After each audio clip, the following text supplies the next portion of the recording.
bye week over here. I mean, just how's everything going? It seems like y'all are having some moments of fun, but coach is obviously staying on y'all pretty good too.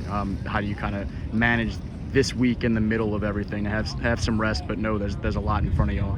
Yeah, I mean, coach kind of just told us, like, yeah, it's a bye week, but he don't want practice to look like a bye week. Just, like, knowing, like, we don't have a game, but still getting in that work, trying to get better every day. So it's just, like, coming out, just you're at practice, so you might as well just get what you got at practice and, like, do your best. So, yeah, that's basically why. How do you feel about where this group is right now at this kind of midway mark when you get a chance to evaluate, okay, here's what we've seen that's good, here's what we've seen that's bad? I mean, we talked about leading into this season, there's a lot of new faces and big roles, but the goal is always the goal over here. How do you feel about just where y'all are at the midway point? Yeah, I feel like the people that stepped in like confidently and strong, but I mean, everybody, including me, still has like work to do and things that they could fix. But the people that did step in, both quarterbacks, running back row has been strong. Everybody overall just been pretty strong. And those first 4 games, I feel like showed us what we need to fix and what we're good at. And leading on to district and playoffs, we should be straight. Another piece of this bye week for you is you'll be heading, a couple miles away over to LSU, a place that when we last did an interview, you had just picked up the offer. What are you looking for this weekend? I think you're the only guy that's not committed that's on that visit, at least on the list that I got sent.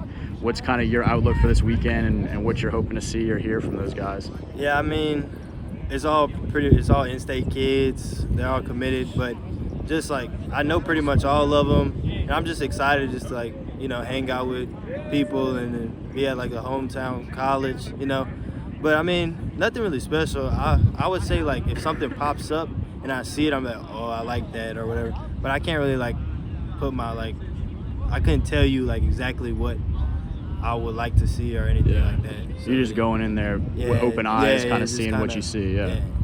How has the communication been like with those coaches since that offer, just over the last couple months, I guess it's been now?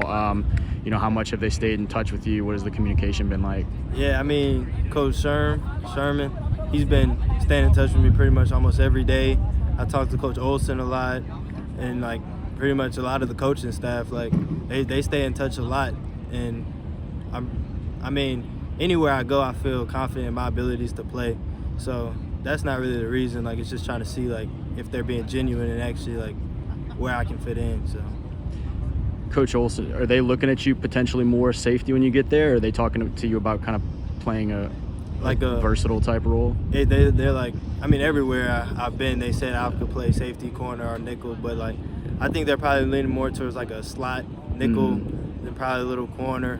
So yeah, that's what I'm thinking. I know LSU hasn't been the only one pushing you, trying to maybe flip you from Houston. We talked about Oregon involved. What has the communication been like from those guys, and have there been any others that have been kind of notable in terms of how consistent they've been with you? Yeah, I mean, Oregon's one of them. Coach Parks, he's good. He's from down here. He was my dad. My dad was his principal.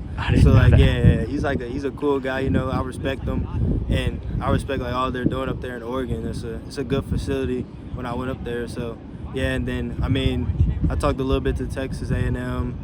I heard something about Tennessee, Ole Miss. It's a couple schools that are like there, but they haven't offered me yet. So like, I can't do anything with that.